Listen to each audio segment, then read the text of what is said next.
నా పేరు గజల్ నాగభూషణం, బహుజన్ సమాజ్ పార్టీ రాష్ట్ర కార్యదర్శి.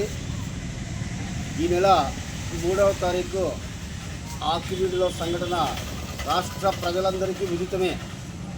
ఎందుకంటే రఘురామకృష్ణరాజు ఆంధ్రప్రదేశ్ డిప్యూటీ స్పీకర్ ఆకివీడులో హిందువుల యొక్క గొంతెనమ్మ గుడి ఉంటే దాన్ని పడగొట్టి రామాలయాన్ని బలవంతంగా నిర్మించడానికి ఆ రోజు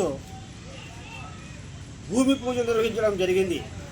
దానిని రాష్ట్రంలో ఏ రాజకీయ పార్టీ అడ్డుకోకపోయినప్పటికీ బహుజన్ సమాజ్ పార్టీ రాష్ట్ర వ్యాప్తంగా అక్కడికి వెళ్ళి ఆ కార్యక్రమాన్ని అడ్డుకోవడం జరిగింది.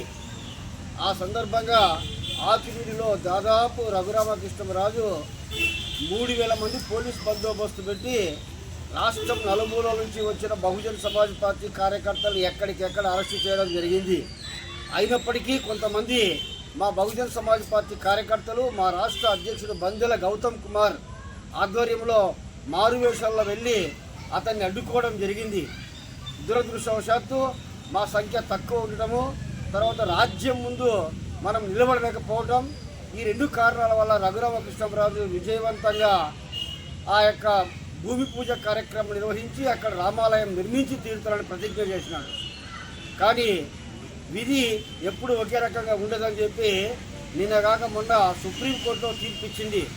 రఘురామకృష్ణరాజు నిర్మించాల్సినటువంటి రామాలయం ఆకివీడులో నిర్మించడానికి వీల్లేదు, ఇది చట్టవిరుద్ధము కాబట్టి నిలుపుదల చేయాలని చెప్పి సుప్రీంకోర్టు తీర్పు ఇవ్వడం జరిగింది.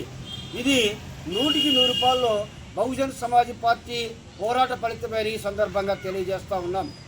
ఎందుకంటే హిందూ మతోన్మాదాన్ని బుర్రకెక్కించుకున్నటువంటి రఘురామకృష్ణరాజు హైకోర్టుని తనకు అనుకూలంగా తీర్పు వచ్చేటట్టు చేసుకొని పావులు కదిపి అధికారంలో ఉన్నాను కదా అని చెప్పి మతోన్మత్తంతో గర్వంతో అక్కడ ఉన్నటువంటి అట్టడుగు వర్గాల ప్రజల్ని, ముస్లింలు, క్రిస్టియన్ అలాగే దళిత వర్గాల యొక్క మనోభావాలు దెబ్బతినే రీతిలో ప్రవర్తించి రామాలయాన్ని నిర్మించి తీరుతారన్నప్పటికీ భారత రాజ్యాంగంలో అత్యున్నతమైనటువంటి న్యాయస్థానం అయినటువంటి సుప్రీంకోర్టు నిన్న రఘురామకృష్ణరాజుకి చెంపదెబ్బ కొట్టిందని చెప్పి మేము భావిస్తూ ఉన్నాం.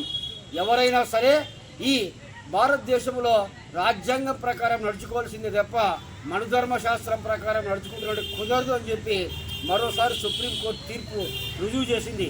కాబట్టి రఘురామకృష్ణరాజు ఈ ప్రయత్నాలను మానుకొని భవిష్యత్తులో రాజ్యాంగం ఇచ్చిన పదవిలో ఉన్నావు కాబట్టి రాజ్యాంగబద్ధంగా నడుచుకొని అన్ని మతాలని, అన్ని కులాలని సమానంగా గౌరవించి అందరికీ సమాన గౌరవం ఇచ్చి మసలుకుంటే మంచిది. లేకపోతే అతను భవిష్యత్తులో ఆ పదవి అయిపోయిన తర్వాత ఇంకా 3 సంవత్సరాల కాల పరిమితి ఉంది. ఆ తర్వాత ఆయన్ని ఎవరు కూడా లెక్క చేయరు.